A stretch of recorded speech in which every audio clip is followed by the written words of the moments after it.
Morning this Shalini welcome to 6 TV. Bulletin విశేషాలకు వెళ్లే ముందు వార్తాపత్రికల్లోని ప్రధాన అంశాలను ఒకసారి చూసుకుందాం. ముందుగా మనం ఈనాడు పేపర్ చూసినట్లయితే ఒప్పందాల గుట్టు విప్పండి. ఇక్కడ మనం సీఎం రేవంత్ రెడ్డి ఫోటో అయితే చూస్తున్నాం. అయితే ఇక్కడ హెడ్లైన్స్ చూసుకుందాం. ఎక్కువ ధరలకు కొని ఉంటే కారణాలు చెప్పండి. విద్యుత్ శాఖపై సమీక్షలో సీఎం రేవంత్ ఆదేశం. త్వరలో కొత్త విద్యుత్ పాలసీ తెస్తామని వెల్లడి. 200 యూనిట్ల ఉచిత కరెంటు హామీపై చర్చ. ఇక గత 10 ఏళ్లలో జరిగినటువంటి విద్యుత్ శాఖకు సంబంధించి దానిపై నిన్న సీఎం రేవంత్ రెడ్డి అయితే చర్చించినట్లు తెలుస్తుంది. సో ఎక్కువ ధరలకు కొని ఉంటే వాటికి కారణాలు చెప్పండి అని కూడా ఇప్పటికే రేవంత్ రెడ్డి అన్నట్టు మనకు తెలుస్తుంది. ఇక తర్వాత విద్యుత్ శాఖపై సమీక్షలో సీఎం రేవంత్ రెడ్డి కొన్ని ఆదేశాలు ఇచ్చారు. త్వరలో కొత్త విద్యుత్ పాలసీ తెస్తామని కూడా, అంటే తక్కువ ధరకి విద్యుత్ ను కొనేలాగా ఆలోచనలో ఉన్నారు. అదేవిధంగా 200 యూనిట్ల ఉచిత కరెంటుపై హామీపై కూడా వాళ్ళు చర్చించినట్టు తెలుస్తుంది. సో వాళ్ళు ఏదైతే హామీ ఇచ్చారో ప్రజలకు ఇచ్చిన మాట ప్రకారం వ్యవసాయానికి 24 గంటల ఉచిత విద్యుత్ సరఫరా చేసి తీరాలని కూడా ఆదేశించినట్లు మనకు తెలుస్తుంది. ఇక నెక్స్ట్ మనం ఇంకొక న్యూస్ చూసుకున్నట్లయితే ఇది ఢిల్లీ న్యూస్ అండి. షిండే వర్గమే అసలైన శివసేన, పార్టీ ఎమ్మెల్యేలతో అత్యధికులు ఆయన వెంట ఉన్నట్టు తెలుస్తుంది. నెక్స్ట్ శాసనసభ పక్ష నేతను తొలగించే అధికారము ఉద్ధవ్కు లేదని స్పీకర్ వెల్లడించినట్టు తెలుస్తుంది. నెక్స్ట్ తేల్చి చెప్పారు మహారాష్ట్ర స్పీకర్ సర్వేకర్. అండ్ అదేవిధంగా నెక్స్ట్ న్యూస్ కి మనం వెళ్ళినట్లయితే ఇక్కడ టీఎస్పీఎస్సీ చైర్మన్ రాజీనామా ఆమోదం.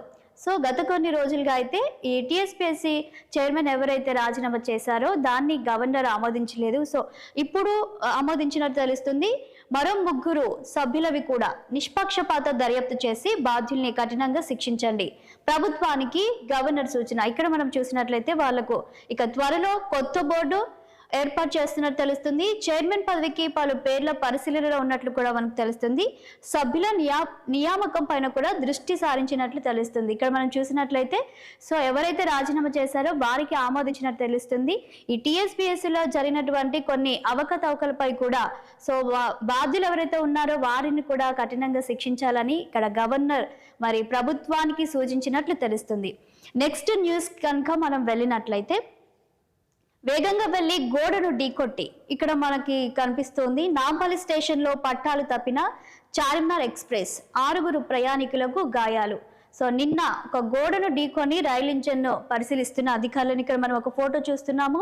వేగంగా వెళ్లడంతో అక్కడ చార్మినార్ ఎక్స్ప్రెస్ అయితే గోడను మరి ఢీకొట్టినట్లు తెలుస్తుంది. ఈ ఘటనలో 6 మరి గాయాలైనట్లు కూడా తెలుస్తుంది. ఇక నెక్స్ట్ న్యూస్ కి కనుక మనం వెళ్ళినట్లయితే మార్క్ఫెడ్ ఆధ్వర్యంలో కందుల కొనుగోలు 50,000 టన్నుల సేకరణ రాష్ట్ర ప్రభుత్వం ఉత్తర్వులు జారీ చేసినట్టు కూడా మనకు తెలుస్తుంది. ఇక నెక్స్ట్ మనం వెలుగు పేపర్ ఒకసారి చూసుకుందాం. చాక్లెట్లో గంజాయి, స్కూల్ వద్ద కిరాణా షాపులో విక్రయం, స్టూడెంట్లను బానిసలుగా మార్చిన ఒడిశా ముఠా, మత్తులో విద్యార్థుల వింత ప్రవర్తన, హైదరాబాద్ శివారు కొత్తూరులో బయటపడ్డ దందా. ఇప్పటికే 3 అరెస్ట్ చేసినట్టు తెలుస్తుంది. 8 కిలోల గంజాయి చాక్లెట్ స్వాధీనం. సో మనం చూసినట్లయితే ఒడిశా నుంచి ఒక ముఠా అయితే చాక్లెట్ల రూపంలో గంజాయిని విద్యార్థులకు అమ్ముతున్నట్లు మనకు తెలుస్తుంది. సో ఈ చాక్లెట్లు ఎవరైతే తిన్నారో ఆ విద్యార్థులు వారి వింత ప్రవర్తన ద్వారా మరి అధికారులు అక్కడ వారిని చర్చించినప్పుడు ఈ యొక్క దందా అనేది బయటపడినట్టు తెలుస్తుంది. ఇక నెక్స్ట్ మనం చూసినట్లయితే ఆ 4 పులులు ఎక్కడ బతికే ఉన్నాయా, వేటగాళ్ల విష ప్రయోగానికి బలయ్యాయా అనే అనుమానాలని ఒక హెడ్లైన్ చూస్తున్నాం. కాగజ్ నగర్ ఫారెస్ట్ లో టైగర్ ఫ్యామిలీకి ఆపద, 4 పిల్లలతో కలిసి జీవిస్తున్న 2 పెద్ద పులులు. వీటిలో ఇప్పటికే మగ పులి ఓ పిల్ల మృతి, తల్లి 3 పిల్లల కోసం సర్చ్ ఆపరేషన్ అండ్ 70 మంది సిబ్బందితో అడవిని జల్లెడ పడుతున్న ఫారెస్ట్ ఆఫీసర్లు. విష ప్రయోగం జరిగిన పశువు కళేబరాన్ని ఎన్ని పులులు తిన్నాయనే దానిపై నో క్లారిటీ. సో ఇక్కడ ఇప్పటికే ఒక 2 పులులు అయితే చనిపోయినట్టు తెలుస్తుంది. అయితే ఇక్కడ ఇంకా మిగిలిన పులులు అయితే బతికే ఉన్నాయా లేకపోతే అవి కూడా విష ప్రయోగానికి బలయ్యాయా అనే అనుమానాలు అయితే అధికారులు వ్యక్తం చేస్తున్నట్టు తెలుస్తుంది. సో వాటిపై కూడా మరి దర్యాప్తు చేస్తున్నట్లు కూడా తెలుస్తుంది. ఇక నెక్స్ట్ మనం చూసినట్లయితే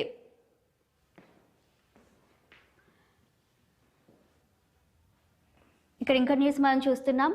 ట్రాఫిక్ చలాన్ల చెల్లింపు గడువు పొడిగింపు. పెండింగ్ లో ఉన్న ట్రాఫిక్ చలాన్ల రాయితీ చెల్లింపు గడువును రాష్ట్ర ప్రభుత్వం పొడిగించింది. ఈ నెల 31 వరకు గడువు పెంచుతున్నట్లు బుధవారం ఉత్తర్వులు జారీ చేసింది. అయితే డిసెంబర్ 25 వరకు ఇచ్చినటువంటి ట్రాఫిక్ చలాన్లు ఈ చలాన్లు కట్టడానికైతే ఫస్ట్ గవర్నమెంట్ డిసెంబర్ 25 వరకు డేట్ ఇచ్చారు. కానీ ఇంకా పెండింగ్ చలాన్లు ఉండడంతో ఈ నెల 31 వరకు కూడా ఈ గడువును పొడిగించినట్లు తెలుస్తోంది. సో ఈ చలాన్ ఎవరైతే కట్టాలో వారందరూ కూడా దీన్ని సద్వినియోగం చేసుకోవాలని ఇప్పటికే అధికారులు ఆదేశించినట్లు కూడా తెలుస్తుంది. నెక్స్ట్ మనం చూసినట్లయితే 257 పంచాయతీల్లో స్కూలే లేదు. రాష్ట్రంలో స్కూలు లేని గ్రామ పంచాయతీలు 257 ఉన్నట్టు విద్యాశాఖ అధికారులు గుర్తించారు. వీటిలోనూ 122 జీపీల్లో బడులు అవసరమని స్కూల్ ఎడ్యుకేషన్ అధికారులు ప్రతిపాదనలు రెడీ చేశారు. సో ఇంకా 257 స్కూళ్ళు కావాలని కూడా ఇక్కడ అధికారులు చెప్తున్నట్లు మనకు తెలుస్తుంది. ఇక టీఎస్పీఎస్సీ కొత్త బోర్డుకు లైన్ క్లియర్ అయినట్లు కూడా తెలుస్తుంది. చైర్మన్ 3 సభ్యుల రాజీనామాకు గవర్నర్ ఇప్పటికే ఆమోదించారు. ఇక కొత్త చైర్మన్ కోసం వెయిట్ చేస్తున్నట్లు కూడా మనకు తెలుస్తుంది. సో ఇక కొత్త చైర్మన్ ఎవరు అనేది కూడా ఇంకా క్లారిటీ లేదు. దానికి ఇంకా సమయం పట్టేలా ఉంది. అండ్ నెక్స్ట్ మనం చూసుకున్నట్లయితే కరెంటు ఎక్కువ ధరకు ఎందుకు కొన్నారని ఇక్కడ ఒక క్వశ్చన్ మార్క్ మనం చూస్తున్నాము. సో విద్యుత్పై చర్చ జరిగిన తర్వాత గత ప్రభుత్వంలో విద్యుత్ను ఎక్కువ కొనుగోలుకు ఎందుకు కొన్నారు దాని గురించి సమీక్షించినట్టు తెలుస్తుంది. 2014 నుంచి జరిగిన అగ్రిమెంట్లపై రిపోర్ట్ ఇవ్వనని కూడా ఇప్పటికే సీఎం రేవంత్ రెడ్డి ఆదేశించినట్లు మనకు తెలుస్తుంది. నెక్స్ట్ ఇంకొక హెడ్లైన్ మనం చూద్దాం. ఐఎన్పిఆర్లో భారీ అక్రమాలు, 10 ఏళ్లలో ప్రకటనల పేరిట నిధుల దుర్వినియోగం తేల్చేందుకు సిద్ధమైన కొత్త ప్రభుత్వం. ఇక డిపార్ట్మెంట్లో ఇష్టరాజ్యంగా వ్యవహరించిన కొందరు ఆఫీసర్లు, బీఆర్ఎస్ అనుకూల మీడియాకు ప్రజాధనం దారదత్తం, సమయం సందర్భం లేకుండా ఇబ్బడి ముబ్బడిగా యాడ్స్, పేరుకే సర్కార్ ప్రకటనలు కానీ అంతా గులాబీ ప్రచారమే, ఇన్స్టాలో రీల్స్ చేసే వాళ్ళకు కూడా పెద్ద ఎత్తున చెల్లింపులు, గత ఏప్రిల్ నుంచి డిసెంబర్ వరకు 350 కోట్ల ఖర్చు జరిగినట్టు తెలుస్తుంది. అన్ని వివరాలను తెప్పించుకున్న సీఎం రేవంత్ రెడ్డి. ఐఎన్పిఆర్లో భారీగా అక్రమాలు జరిగాయని, సో దానికి సంబంధించి కూడా అన్ని వివరాలు తెప్పించుకొని సీఎం రేవంత్ రెడ్డి దీనిపై ఆరా తీస్తున్నట్లు కూడా తెలుస్తుంది. నెక్స్ట్ ఇంకో న్యూస్ మనం చూసినట్లయితే ఇక్కడ ప్రధాని మోదీ న్యూస్ మనం చూస్తున్నాం. మరికొన్నేళ్లలో ప్రపంచంలో టాప్ 3 ఎకనామిక్ గా భారత్ ఉండబోతున్నట్లు మరి ప్రధాని మోదీ వెల్లడించినట్టు తెలుస్తుంది. వైబ్రెంట్ గుజరాత్ గ్లోబల్ సమ్మిట్ లో ప్రధాని మోదీ ప్రసంగించారు. సో ఇందులో ఇంకో 25 ఏళ్లలో అభివృద్ధి చెందిన దేశంగా ఇండియా ఉండబోతున్నట్టు, అలాగే 100కు పైగా దేశాలు ప్రతినిధులు ఇందులో హాజరైనట్టు తెలుస్తుంది. అండ్ నెక్స్ట్ మనం చూసినట్లయితే గుజరాత్లో ఆదాని 2 లక్షల కోట్ల పెట్టుబడులు, ఇప్పటికే గుజరాత్లో ఆదాని 2 లక్షల కోట్ల పెట్టుబడులు మరి పెట్టినట్లు కూడా మనకు తెలుస్తుంది. నెక్స్ట్ మరొక న్యూస్ కనుక మనం చూసినట్లయితే నెలాఖరు వరకు రైతు బంధు వేస్తాం. సో ఇప్పటికే 30 లక్షల మందికి డబ్బులు పడ్డాయని మంత్రి తుమ్మల ఇక్కడ మనకు చెప్తున్నారు. నెక్స్ట్ బీఆర్ఎస్ తప్పులు బయటపడతాయనే ఫైళ్లను మాయం చేసే కుట్ర జరుగుతున్నట్టుగా ఇక్కడ మరి మంత్రి పొంగులేటి చెప్తున్నట్లు మనకు తెలుస్తుంది. నెక్స్ట్ మరో న్యూస్ కనుక మనం చూసుకుందాం.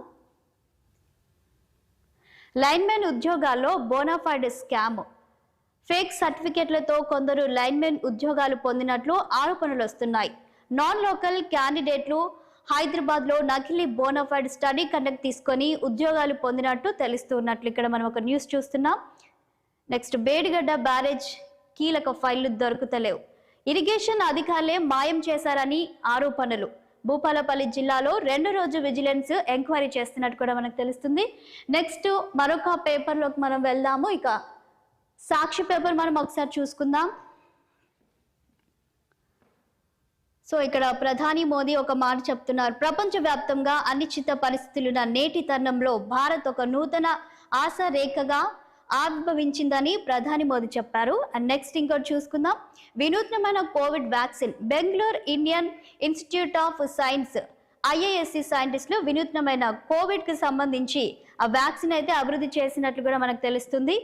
అండ్ నెక్స్ట్ మరొకటి చూద్దాం. షిండే వర్గమే అసలైన శివసేన, మహారాష్ట్ర సీఎం ఏక్నాథ్ షిండే వర్గమే అసలైన శివసేన రాజకీయ పార్టీ అని రాష్ట్ర శాసనసభ స్పీకర్ రాహుల్ సర్వేకర్ తేల్చేసినట్లు కూడా మనకి న్యూస్ లో తెలుస్తుంది. నెక్స్ట్ అయోధ్యకు సోనియా దూరం, అయోధ్యలో జనవరి 22న జరిగే ప్రాణ ప్రతిష్ఠ కార్యక్రమానికి దూరంగా ఉండాలని మల్లికార్జున ఖర్గే సోనియా నిర్ణయించుకున్నట్లు కూడా మనకు తెలుస్తుంది. ఇక నెక్స్ట్ న్యూస్ కనుక మనం వెళ్ళినట్లయితే సో ఇక్కడ ఇంకో న్యూస్ మనం చూస్తున్నాము. సాక్షిలో చంద్రబాబు పనికిరాని వ్యక్తి, పచ్చి మోసగాడు. సో ఇక్కడ మనం ఒక ఫోటో చూస్తున్నాము. కేశినేని నాని సీఎం జగన్ ని కలిసినట్టుగా ఒక ఫోటో అయితే మనకు కనిపిస్తుంది. అయితే కేశినేని నాని టీడీపీకి రాజీనామా చేసి ఇప్పుడు వైసీపీలో చేరడానికి అయితే రెడీగా ఉన్నట్లు మనకు తెలుస్తుంది ఈ ఫోటోని బట్టి. నెక్స్ట్ ఇంకొక న్యూస్ మనం చూద్దాం. గత పీపీఏలపై నివేదిక ఇవ్వండి, విద్యుత్ శాఖపై సమీక్షలో అధికారులకు ముఖ్యమంత్రి ఇప్పటికే రేవంత్ రెడ్డి ఆదేశం ఇచ్చినట్లు కూడా మనకు తెలుస్తుంది. ఇక నెక్స్ట్ మనం చూసుకున్నట్లయితే పక్కాగా ధరణి అధ్యయనం. సో ఇక్కడ మనకు కొన్ని హెడ్లైన్స్ చూద్దాం. కొత్తగా ఏర్పడిన కమిటీ యోచన, రైతులు తక్షణం ఎదుర్కొంటున్న సమస్యలపై ప్రధానంగా ఫోకస్, పోర్టల్లో ఎదురవుతున్న సాంకేతిక సమస్యలపై కూడా దృష్టి. నేడు కమిటీ తొలి సమావేశం. అదేవిధంగా భూమాత కార్యాచరణపై నిర్ణయం తీసుకునే అవకాశం. సో ఇక్కడ మనం చూస్తున్నాం ఈ ధరణి పోర్టల్ ఇప్పటికే రైతులు చాలా ప్రాబ్లమ్స్ ఎదుర్కొంటున్నారు. అయితే భూమాత అనే ఒక పోర్టల్ని తీసుకొచ్చి దానిపై కార్యాచరణ కూడా నిర్ణయం తీసుకునే అవకాశం ఉన్నట్లు కూడా మనకు తెలుస్తుంది. నెక్స్ట్ న్యూస్కి కనుక మనం వెళ్ళినట్లయితే ఇక్కడ సిఈసి రాజ్ కుమార్ ఫోటో కనిపిస్తుంది. అయితే ఏపీలో ఇక నిన్న ఏపీకి వెళ్ళినట్టు కూడా మనకు తెలుస్తుంది. ఓటర్ల జాబితాపై టీడీపీది బోగస్ ప్రచారమే అని ఇక్కడ ఒక హెడ్లైన్ అయితే మనకు కనిపిస్తుంది. కొన్ని హెడ్లైన్స్ చూద్దాం. కేంద్ర ఎన్నికల సంఘం గణాంకాలతో సుస్పష్టం, గతేడాది తొలగించిన ఓట్లను పునఃసమీక్షించామని సిసి చెబుతుంది. నెక్స్ట్ 21 లక్షల ఓట్లతో 0.61% ఓట్ల విషయంలోనే ఇక్కడ తప్పులు ఉన్నట్లు కూడా మనకు తెలుస్తుంది. నెక్స్ట్ తెలంగాణలో ఓటుండి ఏపీలో కూడా నమోదు చేస్తున్న కేసులను క్షుణ్ణంగా పరిశీలిస్తున్నట్లు తెలుస్తుంది. 2 చోట్ల ఓటు ఉంటే క్రిమినల్ చర్యలు తీసుకుంటామని ఆదేశించినట్లు తెలుస్తుంది. నెక్స్ట్ మరో న్యూస్ చూద్దాం. తెలంగాణ భవన్లో జరిగిన సమావేశంలో మాట్లాడుతున్న కేటీఆర్. సో కేసీఆర్ రక్తాన్ని చెమటను దారపోసారని ఒక హెడ్లైన్ మనం చూస్తున్నాం. విధ్వంసమైన తెలంగాణను వికాసం వైపు మళ్లించారు, హామీలు అమలు చేయకుండా నిందలు వేస్తే సహించం, తప్పుడు కేసులకు భయపడేది లేదు, కాంగ్రెస్ కు అసలు సినిమా ముందుంది, పాలనపైనే దృష్టి పెట్టి పార్టీకి తక్కువ సమయాన్ని కేటాయించాం, బీఆర్ఎస్ శ్రేణులతో కేటీఆర్ చెప్తున్నారు. సో ఇక మనం సాక్షి పేపర్ తర్వాత నెక్స్ట్ దిశ పేపర్ ఒకసారి చూసుకుందాం. సో ఇప్పటికే మనకు తెలుసు ఇక టీఎస్పీఎస్సీలో రాజీనామా ఆమోదం తర్వాత కొత్త చైర్మన్ ఎవరు అనే ఉత్కంఠ అయితే అందరిలో నెలకొన్నట్టు చూస్తున్నాం. కొత్త సభ్యులుగా 7గురికి ఛాన్స్ ఉన్నట్టు తెలుస్తుంది. అండ్ ప్రొఫెసర్ల ఎంపికపైనే ప్రభుత్వం ఫోకస్ పెట్టినట్టు తెలుస్తుంది. నెక్స్ట్ కూర్పులో సోషల్ జస్టిస్ పైన నజర్ అంటే దృష్టి సారించినట్టు తెలుస్తుంది. ఇంకా అదేవిధంగా పాత టీంలోని 2 సభ్యులైతే ఇప్పటికీ కంటిన్యూ చేస్తున్నట్టు తెలుస్తుంది. ఇక నెక్స్ట్ ఈ చలనలు కూడా మనకి 31 వరకు గడువు పొడిగించినట్లు కూడా మనకు తెలుస్తుంది. నెక్స్ట్ ఆర్టీసీలో కారుణ్య నియామకాలు 813 మందిని విధుల్లోకి తీసుకునేందుకు గ్రీన్ సిగ్నల్ అయితే ఇచ్చినట్టు తెలుస్తుంది. అధికారులకు ఇప్పటికే మంత్రి పొన్నమ్మ ఆదేశాలు జారీ చేసినట్లు కూడా మనకు తెలుస్తుంది. ఇక నెలాఖరులోగా రైతు బంధు పూర్తి చేస్తామని ఇక్కడ మంత్రి తుమ్మల ఆదేశించినట్టు తెలుస్తుంది. ఇప్పటికే 30 లక్షల మంది రైతు ఖాతాల్లో అయితే సాయం జమ అయినట్లు కూడా మనకు తెలుస్తుంది. ఇక నెక్స్ట్ ఇంకొక హెడ్లైన్ చూస్తున్నాం మనం ఇక్కడ. అంచనా డబుల్, సెక్రటేరియట్ నిర్మాణంలో అవకతవకలు. ఇక 617 కోట్ల అంచనాతో పనులు ప్రారంభం. అయితే 1150 కోట్లు దాటిన వ్యయం అని కూడా మనకి ఇక్కడ హెడ్లైన్స్ చూస్తున్నాము. అదనపు ఖర్చుకు పరిపాలన అనుమతి నిల్, ఇప్పటికీ కొనసాగుతున్న వర్కులు.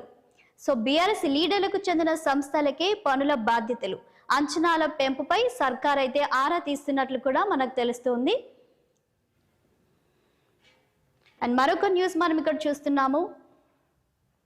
విద్యుత్ని ఎక్కువ ధరకు ఎందుకు కొన్నారు అనే ఒక క్వశ్చన్ అయితే మనకి కనిపిస్తుంది. గత సర్కార్ అలా కొనుగోలు చేయడానికి కారణాలు ఏంటి అని కూడా ఇక్కడ ఆరా తీస్తున్నట్టు తెలుస్తుంది.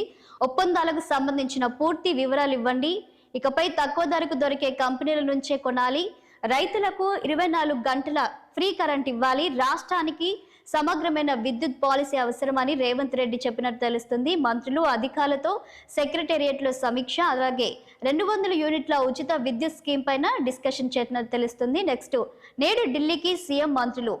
హైకమాండ్ నిర్వహించే పార్లమెంట్ రివ్యూకు ఢిల్లీకి సీఎం రేవంత్ రెడ్డి అలాగే కొందరు మంత్రులు అయితే హాజరవుతున్నట్లు తెలుస్తుంది. సో మరొక హెడ్లైన్ చూస్తున్నాం. బాధను దిగమింగి ధైర్యం చెప్పా, భావోద్వేగానికి గురైన మంత్రి పొంగులేటి. బీఆర్ఎస్ ప్రభుత్వం తనతో పాటు తను నమ్ముకున్న వారిని ఇబ్బంది పెట్టిందని, తాను బాధను దిగమింగి కార్యకర్తలకు ధైర్యం చెప్పానని ఇక్కడ మంత్రి పొంగులేటి అయితే భావోద్వేగానికి గురైనట్టు మనకు తెలుస్తోంది.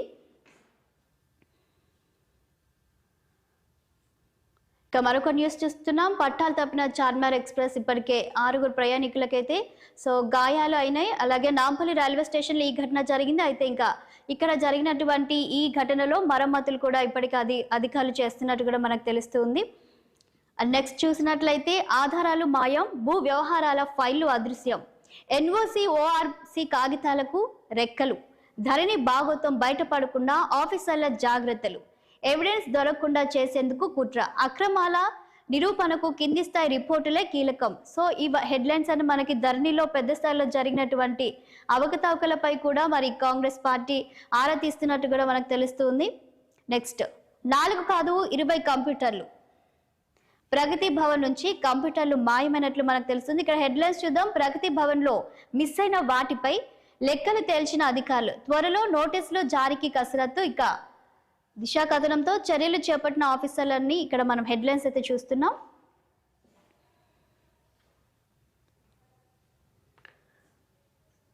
సో మరొకటి ఇక్కడ చూస్తున్నాం. హైదరాబాద్ లో సరిభేసి ఢిల్లీ మాదిరిగా అమలు చేసే ప్లాన్ అని ఒక హెడ్లైన్ చూస్తున్నాం. ట్రాఫిక్ విపరీతంగా పెరగడమే కారణం, నివారణ మార్గాలపై కసరత్తు. రోడ్లు 240 కిలోమీటర్లు, వాహనాలు 84 లక్షలు సరి చేసి ప్రతిపాదన పరిశీలనలో ఉంది. సిపి శ్రీనివాస్ రెడ్డి ఇక్కడ వెల్లడించినట్లయితే మనకు తెలుస్తోంది. సో ఇవన్నీ ఈరోజు వార్తాపత్రికల్లోని ప్రధాన అంశాలు. ఇక బులెటిన్లో షార్ట్ బ్రేక్ తీసుకుందాం.